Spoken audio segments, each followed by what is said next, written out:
नमस्कार, आप देख रहे हैं जन टीवी और मैं आपके साथ आकांक्षा पारिक। खबरों की शुरुआत से पहले एक नजर हेडलाइंस पर।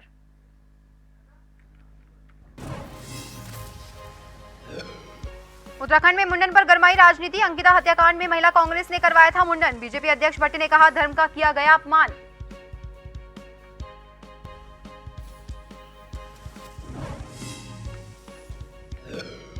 सैनिक कल्याण मंत्री का जसपुर दौरा। सरकार जनता के द्वार में मंत्री गणेश जोशी ने सुनी लोगों की समस्या, निराकरण के दिए निर्देश।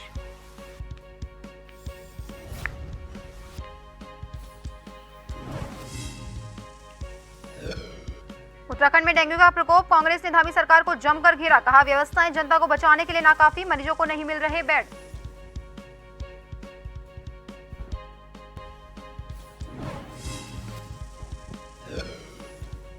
पिथौरागढ़ में द्वाराहाट विधायक के खिलाफ प्रदर्शन। कार्यकर्ताओं से अभद्रता का है मामला। बीजेपी पदाधिकारियों के नेतृत्व में किया गया पुतला दहन।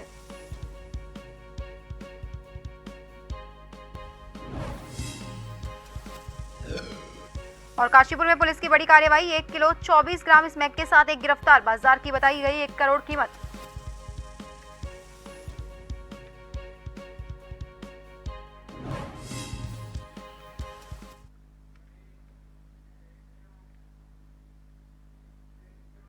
और अब खबरें विस्तार से। बागेश्वर की नवनिर्वाचित विधायक पार्वती दास आज शपथ लेंगी। विधानसभा में शपथ ग्रहण समारोह का आयोजन किया जाएगा। इस दौरान मुख्यमंत्री पुष्कर सिंह धामी शपथ ग्रहण समारोह में मौजूद रहेंगे। विधानसभा अध्यक्ष रितु खंडूरी भूषण पार्वती दास को शपथ दिलवाएंगी। पद और गोपनीयता की शपथ दिलाई जाएगी। आपको बता दें कि विधानसभा में सुबह 11:30 बजे कार्यक्रम शुरू होगा।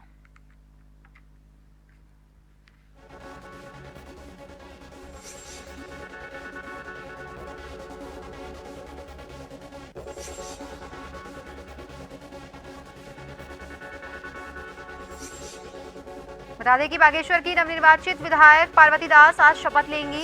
विधानसभा में शपथ ग्रहण समारोह का आयोजन किया जाएगा। मुख्यमंत्री पुष्कर सिंह धामी शपथ ग्रहण समारोह में इस दौरान मौजूद रहेंगे। विधानसभा अध्यक्ष ऋतु खंडूरी भूषण पार्वती दास को शपथ दिलाएंगी। पद और गोपनीयता की शपथ दिलाई जाएगी। विधानसभा में सुबह 11:30 बजे कार्यक्रम की शुरुआत।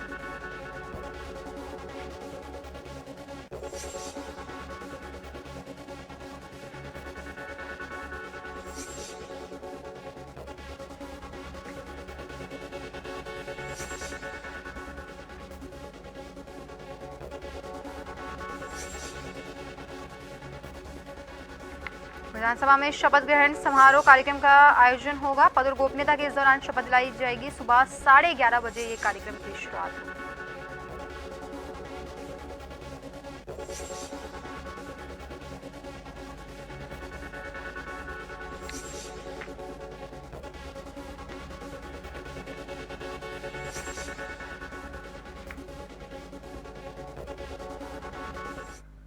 और वहीं इस खबर की ज्यादा जानकारी के लिए हमारे साथ हमारे संवाददाता हिमांशु बरमोला सीधा हमारे साथ फोन लाइन पर जुड़ चुके हैं। हिमांशु, आज बागेश्वर उपचुनाव के नवनिर्वाचित विधायक पार्वती दास शपथ लेंगी। शपथ ग्रहण समारोह उनका 11:30 बजे विधानसभा में होगा। ऐसे में क्या कुछ ज्यादा जानकारियां हैं इस पूरे मामले में?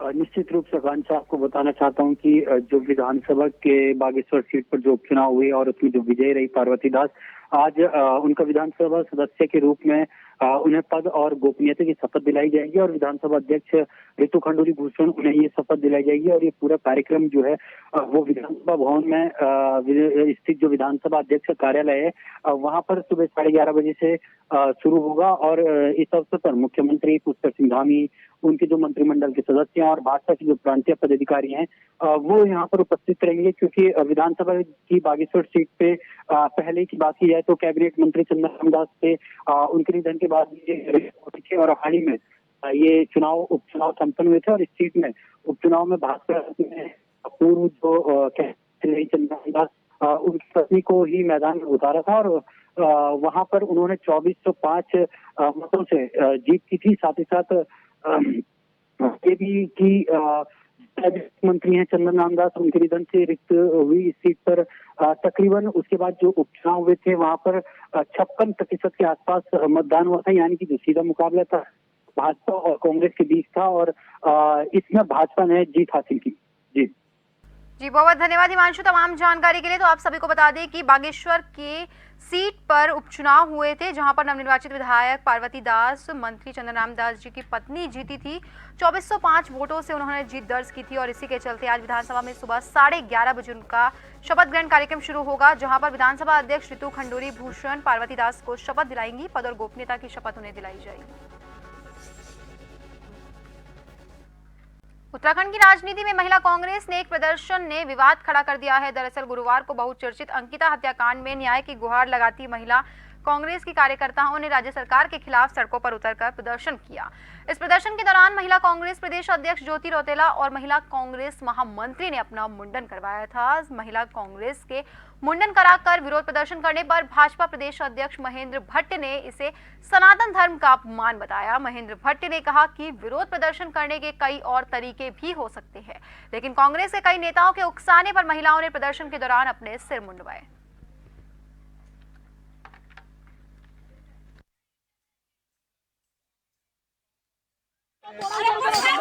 किसी भी विपक्ष को अपने विषय रखने का नैतिक अधिकार है। पहली बात तो हम सुनते प्रश्न खड़ा कर रहे हैं, जब मामला न्यायालय पे हो तो न्यायालय के प्रति अविश्वास प्रदर्शन करने का कांग्रेस काम कर रही है। और कल तो अभी तो केवल शब्दों में कहा जाता था कि कांग्रेस हमारी संस्कृति का अपमान करती है, लेकिन कल मातृशक्ति के बाल मुंडवा कर, मैं नहीं मानता कोई बहन स्वतः अपनी मर्जी से बाल मुंडवा रही हो, बाल मुंडवा कर हमारे उत्तराखंड की उस सनातनी संस्कृति को अपमानित के बहुत तरीके हैं विरोध करने के। उपवास हो सकता है, धरना हो सकता है, गिरफ्तारियां हो सकती हैं, लेकिन देवभूमि के अंदर मुंडन करके मातृशक्ति का अपमान करने का काम भी कांग्रेस के लोगों ने किया है। पहले सुषमा स्वराज जी और उमा भारती जी के लिए निंदा प्रस्ताव पारित करें और उसके बाद जो है हमारी महिलाओं ने जो मुंडन करवाया है उस पर टिप्पणी करें। पहली बात। दूसरी बात यह है कि महिलाओं की अस्मिता की रक्षा का सवाल है और अंकिता महिलाओं के अस्मिता और महिला सम्मान के लिए बलिदान हो गई और ये सरकार अंकिता हत्या की जो है न्यायिक हत्या करना चाह रही है। ये परिस्थिति इसलिए आई कि 1 साल हो गया अंकिता भंडारी के केस को। सरकार ने उस वक्त बहुत हड़बड़ी में अंकिता के मुख्यमंत्री जी अंकिता के घर गए, पूरे बीजेपी के लोग गए, हम लोग भी गए और बड़े बड़े वादे उस वक्त करे, लेकिन 1 साल बीत जाने के बाद भी ना तो अंकिता भंडारी का केस फास्ट ट्रैक कोर्ट में चलाया गया, ना ही उसकी सुनवाई जिस तरीके से होनी चाहिए थी नहीं हो पा रही। अंकिता के मदर फादर दर बदर भटके, 2 बार वो मुख्यमंत्री जी को जाके मिले, बड़ी मुश्किल से उन्होंने पहले ये बोला कि जो वकील है वो मिला हुआ है सरकार के साथ, उसको चेंज करने के लिए भी हम लोगों ने आंदोलन करा, डीएम आवास घिराव करा पौड़ी में जाके, बड़ी मुश्किल से चीज़ें हो रही। रानीखेत पर्यटन विभाग उत्तराखंड और टूरिज्म और हॉस्पिटैलिटी स्किल काउंसिल के द्वारा चलाए जा रहे 10 दिवसीय हेरिटेज टूरिज्म गाइड का निःशुल्क प्रशिक्षण कार्यक्रम रानीखेत के स्वर्गीय श्री जय दत्त वेरा स्वतंत्रता संग्राम सेनानी राजकीय स्नातकोत्तर महाविद्यालय में शुरू हो गया। यह प्रशिक्षण कार्यक्रम वेब टेक्नोलॉजी संस्था द्वारा किया जा रहा है। वहीं संस्था द्वारा पूर्व में 400 छात्र छात्राओं को ट्रेनिंग दे दी गई है। वर्तमान में रानीखेत में चल रही प्रशिक्षण का उद्घाटन संयुक्त मजिस्ट्रेट श्री जय किशन जी और सेवानिवृत्त प्रोफेसर डॉक्टर अनिल जोशी जी के उपस्थिति में हुआ। उन्होंने छात्र छात्राओं को प्रोत्साहित करते हुए अल्मोड़ा में पर्यटन की संभावनाओं के बारे में बताते हुए उनके सांस्कृतिक महत्व के बारे में जानकारी दी।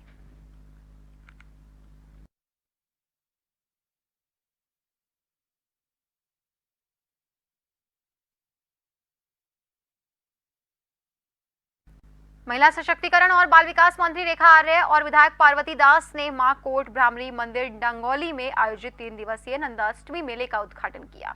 सांस्कृतिक कार्यक्रम का दीप प्रज्वलित कर शुभारंभ किया गया। इस मौके पर उन्होंने मां कोट ब्राह्मणी मंदिर में पूजा अर्चना कर प्रदेश की खुशहाली और तरक्की की कामना की। उन्होंने डॉक्टर BR अम्बेडकर की प्रतिमा पर पुष्पांजलि अर्पित के साथ ही विभिन्न विभागों द्वारा लगाए गए स्टॉल्स का अवलोकन किया। मंत्री रेखा आर्या ने अपने संबोधन में कहा कि मेले हमारी संस्कृति, परंपराओं और मान्यताओं को संजोए रखने का काम करते हैं और हमारी धार्मिक परंपराओं को आगे आने वाली पीढ़ी तक पहुंचाने का मेन माध्यम है। जब संचार और मनोरंजन के कोई साधन नहीं हुआ करते थे, तब मेले ही सामाजिक गठबंधनों को मजबूत करने का काम किया करते थे।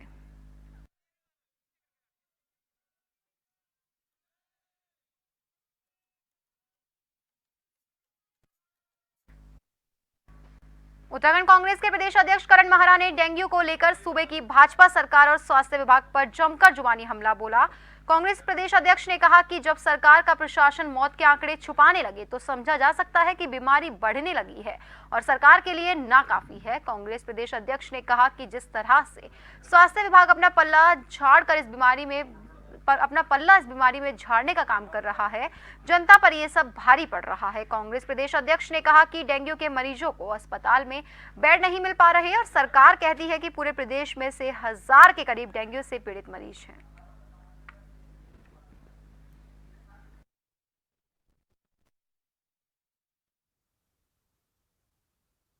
मरीजों के भी आंकड़े छिपाए जा रहे हैं। कोई परिवार ऐसा है पूरे देहरादून में जिसका कोई परिचित या किसी का घर का कोई व्यक्ति डेंगू से पीड़ित नहीं है? उसके बाद भी सरकार कह रही 700-800 है, इससे ज़्यादा नहीं है। और प्राइवेट अस्पतालों में जगह नहीं है, सरकारी अस्पतालों में जगह नहीं है, एक बेड में 2 लोग हैं। हाथ से चीज़ें बाहर जा रही हैं और ऐसे ऐसे लोगों को मैं देख रहा हूँ, लीवर फेल हो जा रहा है, किडनी फेल हो जा रही है, पेट में पानी भर जा रहा है। ये दूसरा वेरिएंट है, ये नॉर्मल डेंगू नहीं है। और सरकार ने आमंत्रण दिया है डेंगू को। जगह जगह गड्ढे खोद दिए, सड़कें बनाने के नाम पे सड़कें खोद के छोड़ दी हैं, जगह जगह नालियां तोड़ के छोड़ दी हैं, जगह जगह आप देख रहे हैं बैरिकेडिंग लगा रहे हैं, गड्ढा दिख रहा है, सब जगह बारिश का पानी इकट्ठा हो रहा है, लार्वा इकट्ठा हो रहा है। एक तरफ शहर के लोगों को ये धमकी दी जा रही कि जिसके घर में, जिसके आंगन में लार्वा पकड़ा जाएगा उसके खिलाफ कार्रवाई होगी। ये पूरे सरकार के आंगन में लार्वा हो रहा है, सारा डेंगू फैला दिया। इसमें किस प्रशासनिक अधिकारी और किस मंत्री के खिलाफ कार्रवाई? ब्रेक के बाद एक बार फिर से आप सभी का स्वागत है और बढ़ते हैं अगली खबर की ओर। मां नंदा सुनंदा की मूर्ति के लिए इस बार हल्द्वानी से कदली वृक्ष ले जाया गया है। यहां स्थित चंद्रावती कॉलोनी पीली कोठी बड़ी मुखानी निवासी विपिन चंद्र लोहानी के यहां से कदली वृक्ष ले जाया गया है। आयोजन समिति राम सेवक सभा के सदस्य यहां पहुंचे, जहां भक्तों ने गाजे बाजे के साथ कदली वृक्ष को विदा किया। कदली वृक्ष रूसी बाईपास होते हुए सूखा ताल लाया जाएगा, जहां पर पूजा अर्चना होगी। वहीं तल्लीताल वैष्णो देवी मंदिर में विधिवत पूजा अर्चना के बाद कदली वृक्ष का नगर भ्रमण होगा। अंत में नैना देवी मंदिर में विधिवत पूजा अर्चना के बाद मूर्ति निर्माण के लिए वृक्ष को सेवा समिति भवन में रखा जाएगा। आपको बता दें 23 सितंबर अष्टमी को ब्रह्म मुहूर्त में प्राण प्रतिष्ठा के बाद मां नंदा सुनंदा की मूर्तियों को श्रद्धालुओं के दर्शन के लिए नैना देवी मंदिर में रखा जाएगा, जिसके बाद 23 सितंबर से 26 सितंबर तक हर रोज मंदिर परिसर में 6 बजे पंच आरती, प्रसाद वितरण और रात को देवी पूजन और देवी भोग होगा। वहीं 27 सितंबर को सुबह देवी पूजन के बाद दोपहर 12 बजे से नगर में मां नंदा सुनंदा का डोला भ्रमण होगा, जिसके बाद शाम को गोलजियो मंदिर के पास मां नंदा सुनंदा की मूर्तियों को विसर्जित किया जाएगा।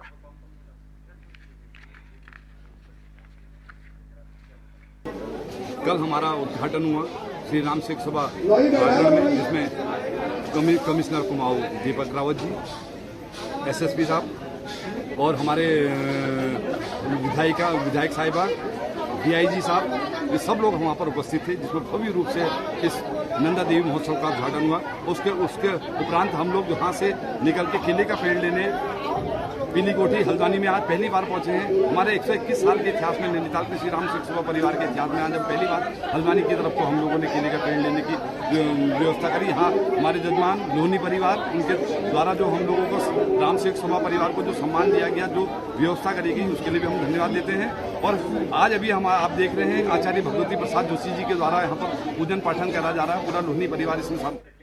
पिछले कुछ सालों से बद्रीनाथ धाम में प्रधानमंत्री नरेंद्र मोदी के ड्रीम प्रोजेक्ट के तहत मास्टर प्लान का निर्माण किया जा रहा है, जिसमें कि सभी निर्माण कार्यों में तेजी लाने के बाद मास्टर प्लान का कार्य युद्ध स्तर पर जारी है। इसके साथ ही प्रधानमंत्री नरेंद्र मोदी के ड्रीम प्रोजेक्ट के तहत मास्टर प्लान का निर्माण कार्य के तहत आजकल कई ऐसे निर्माण कार्य हो चुके हैं जिन्हें देखने के लिए तीर्थयात्री भारी संख्या में पहुंच रहे हैं। और अब वो दिन दूर नहीं जब बद्रीनाथ धाम में प्रधानमंत्री के ड्रीम प्रोजेक्ट के तहत मास्टर प्लान का निर्माण कार्य पूरी तरह से पूरा हो जाएगा। उसके बाद धाम दूर से ही देखने पर बेहद खूबसूरत दिखाई देगा।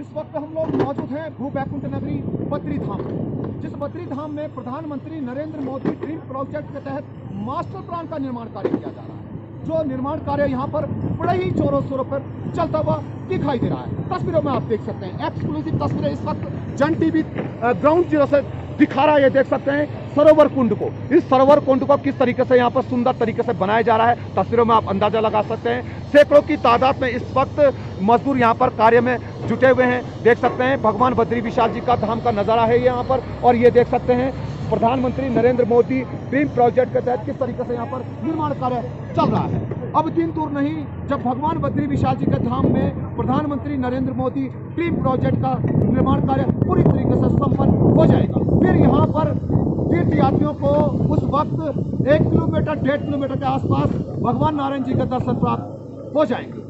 कैमरामैन साथी रोहित रावत के साथ नवीन सिंह, बद्रीनाथ धाम।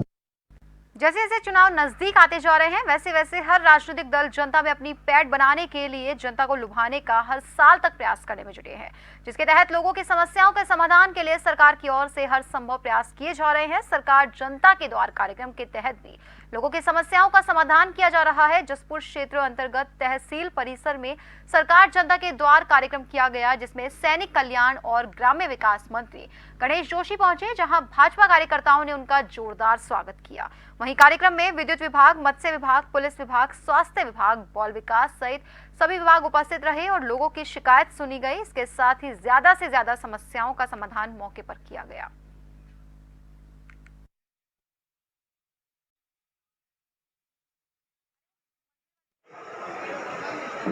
जनता की सरकार जनता के द्वार इस नारे को लेकर काम कर रही है।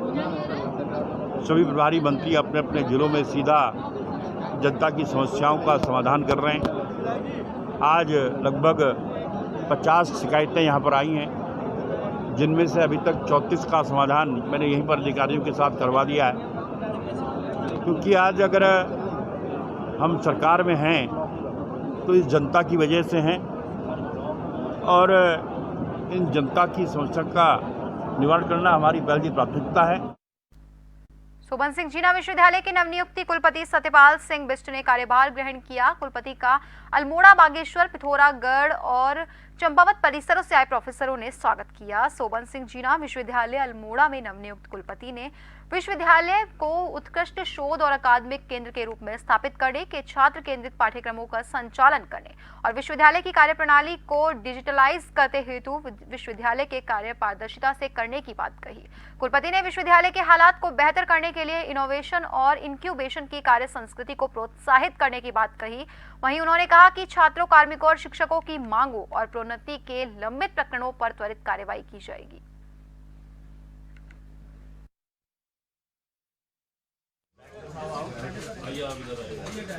और मैं अपनी तरफ से कोशिश करूंगा सभी छात्रों को, सभी शिक्षकों को जो उत्कृष्ट शोध करना चाहते हैं उनके लिए जो पॉसिबल होगा वो किया जाएगा। वो चाहे देश के संसाधन हो, प्रदेश के संसाधन हो, या NGOs के हों, CROs के हों, कोई भी हों, हमारी प्राथमिकता रहेगी अपने विश्वविद्यालय को अंतर्राष्ट्रीय मानचित्र पर लाना through quality research, quality teaching and quality. Pithoragarh के बेरीनाग SBI बैंक चौराहे पर भाजपा जिला अध्यक्ष गिरीश जोशी के नेतृत्व में कांग्रेसी विधायक का पुतला दहन किया गया।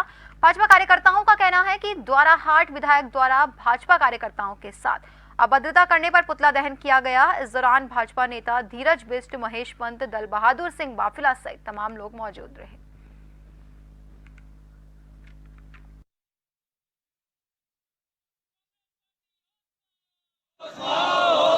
कांग्रेसी विधायक मदन बिष्ट द्वारा अभद्रता की गई, उनके आवास पर तोड़फोड़ की गई और साथ ही प्रदेश के लोकप्रिय मुख्यमंत्री जो इसी पिथौरागढ़ जनपद के निवासी भी है, उनके लिए अनाप शनाप अपशब्द कहे गए। उसके विरोध में आज भारतीय जनता पार्टी बेरीनाग द्वारा पुतला दहन का कार्यक्रम किया गया। हम वहाँ के विधायक की घोर निंदा करते हैं। इन दिनों लगातार हो रही सड़क दुर्घटनाओं को देखते हुए डीएम ने कड़ा रुख अख्तियार कर लिया है, जिसे देखते हुए भारी वाहनों में ओवरलोडिंग की प्रवृत्ति पर रोक लगाने के लिए प्रथम चरण में लालकुआ से शुरुआत कर दी गई है। इस मिशन को अमली जामा पहनाए जाने के लिए ARTO, इंटरसेप्टर और टास्क फोर्स को जिम्मेदारी सौंपी गई है। इसके लिए मालवाहक वाहनों के ओवरहाइट पाए जाने पर भी कार्रवाई की जा रही है।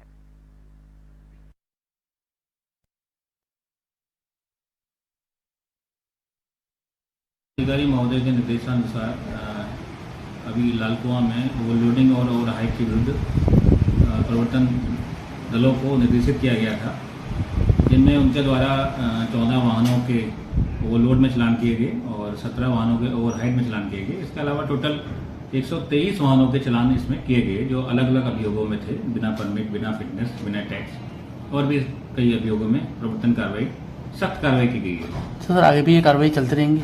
बिल्कुल, सभी दलों को निर्देशित किया गया है कि लगातार समय समय पर लगातार कार्रवाई करते रहें। रात्रि में ये देखा गया कि रात्रि 8 बजे के बाद अक्सर जो बाइकर्स हैं वो बहुत ही यातायात नियमों का उल्लंघन करके वाहन चलाते हैं, तो उनके लिए प्रवर्तन विभाग की 6 या 7 टीमें हमने उतारी थी एक साथ। उत्तराखंड में पहली बार कोतवाली पुलिस ने एक बड़ी कामयाबी हासिल करते हुए लगभग 1 करोड़ रुपए के स्मैक बरामद कर एक अभियुक्त को गिरफ्तार किया। वरिष्ठ पुलिस अधीक्षक मंजुनाथ टीसी ने काशीपुर कोतवाली में खुलासा करते हुए बताया कि स्मैक के कारोबार की सूचना मिलने पर ढेला पुल के पास चेकिंग के दौरान सुल्तान खां काशीपुर को पकड़ा। तलाशी में उसके पास 1 किलो 24 ग्राम स्मैक बरामद हुई। पुलिस ने एनडीपीएस एक्ट के तहत मुकदमा भी दर्ज किया।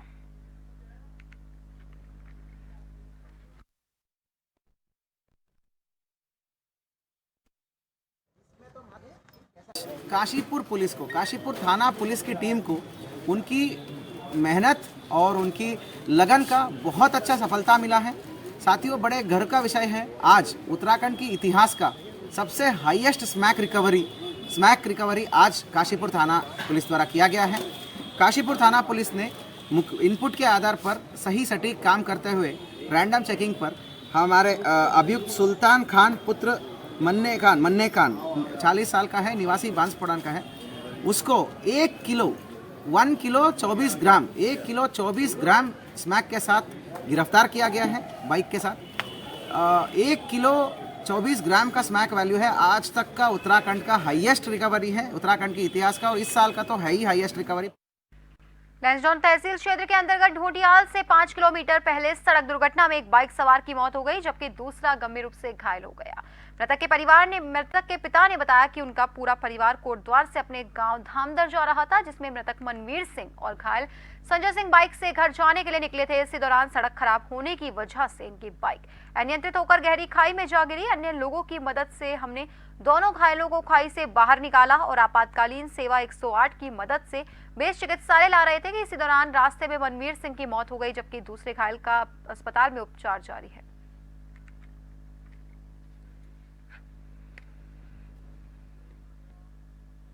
रुड़की के मंगलौर कस्बे में बीती देर रात मैन बाजार स्थित एक कन्फेक्शनर की दुकान में अचानक से आग लग गई। आग लगने की सूचना दमकल विभाग को दी गई। सूचना मिलते ही दमकल विभाग की टीम मौके पर पहुंची और कड़ी मशक्कत के बाद आग पर काबू पाया गया। हालांकि आग लगने से दुकान में रखा सारा सामान जलकर खाक हो गया। वहीं आग लगने का कारण शॉर्ट सर्किट बताया जा रहा है। दुकान मालिक द्वारा आग से लाखों का नुकसान होने की जानकारी मिली। वहीं दुकान के अंदर से कुछ नकदी और जले हुए नोट भी प्राप्त किए गए हैं।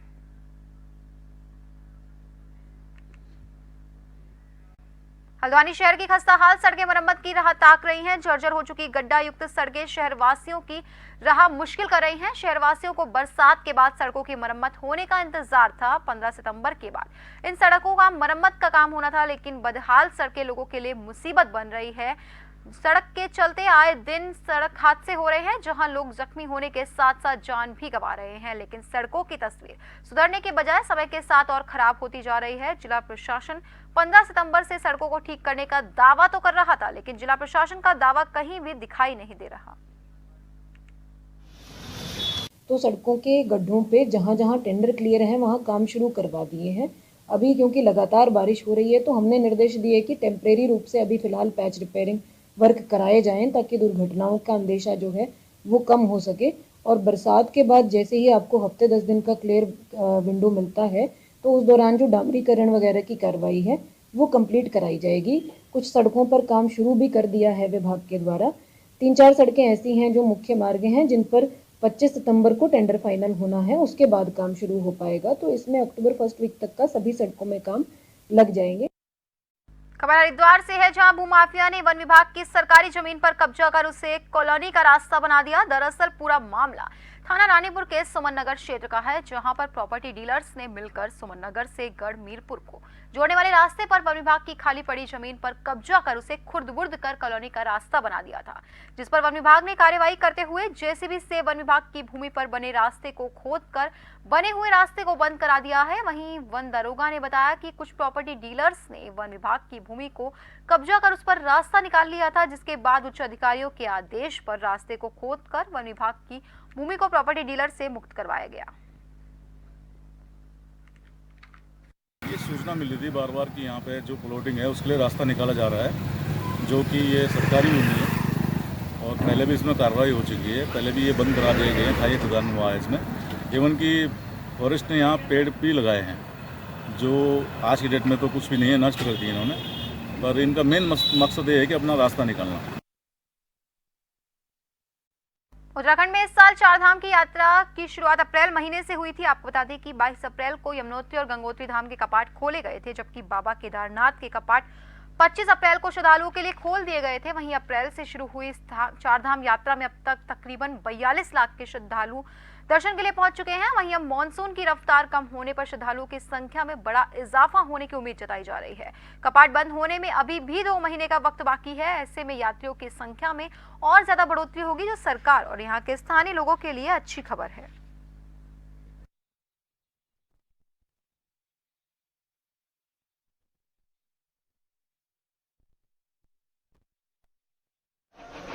देखिए, इस वर्ष धामों के कपाट अप्रैल माह के अंतिम सप्ताह में श्रद्धालुओं के लिए खोल दिए गए थे और जो पीक सीजन होता है मई जून में, उसमें श्रद्धालुओं की संख्या का एक नया रिकॉर्ड कायम हुआ है। अभी कपाट बंद होने में लगभग 2 माह का समय शेष है, तो हमारा अनुमान है कि इस वर्ष श्रद्धालुओं की, तीर्थयात्रियों की संख्या का एक नया कीर्तिमान स्थापित होगा। बद्रीनाथ केदारनाथ मंदिर समिति के स्तर से, प्रदेश सरकार के स्तर से जो भी श्रद्धालु तीर्थयात्री धामों में पहुंच रहे हैं, उनकी यात्रा सुगम और सरल हो सके, इसके लिए निरंतर प्रयास किए जा रहे हैं। हल्द्वानी पहुंचे कृषि मंत्री गणेश जोशी ने आगामी 7 और 8 अक्टूबर को होने वाले श्री अन्न महोत्सव के चलते MBE इंटर कॉलेज परिसर का स्थलीय निरीक्षण किया। इस दौरान संबंधित विभाग के अधिकारियों का जल्द ही सभी तैयारियां पूरी करने के निर्देश दिए। इस दौरान कृषि मंत्री गणेश जोशी ने कहा कि 7 और 8 अक्टूबर को हल्द्वानी में आयोजित होने वाले श्री अन्न महोत्सव में देश के गृह मंत्री अमित शाह सहित 2 राज्यों के मुख्यमंत्री भी शामिल होंगे। उन्होंने कहा कि श्री अन्न महोत्सव उत्तराखंड के लिए बेहद महत्वपूर्ण है, क्योंकि उत्तराखंड की परंपरागत खेती में ही मोटा अनाज होता है।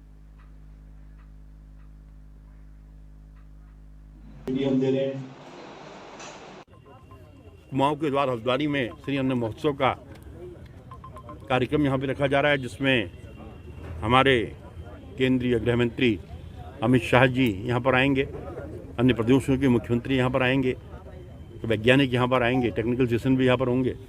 उसकी तैयारियों का जायजा लेने के लिए उस व्यवस्था को मैं यहाँ पर आया हूँ और मुझे पूरा भरोसा है कि जिस प्रकार से आज लोगों की रुचि मिलट्स की ओर हो रही है, इस श्री अन्न महोत्सव में भारी संख्या में पब्लिक आएगी और जो हमारा ध्येय है कि मिलेट का ज़्यादा प्रचार प्रसार हो, उसमें हम जो है सफल हों।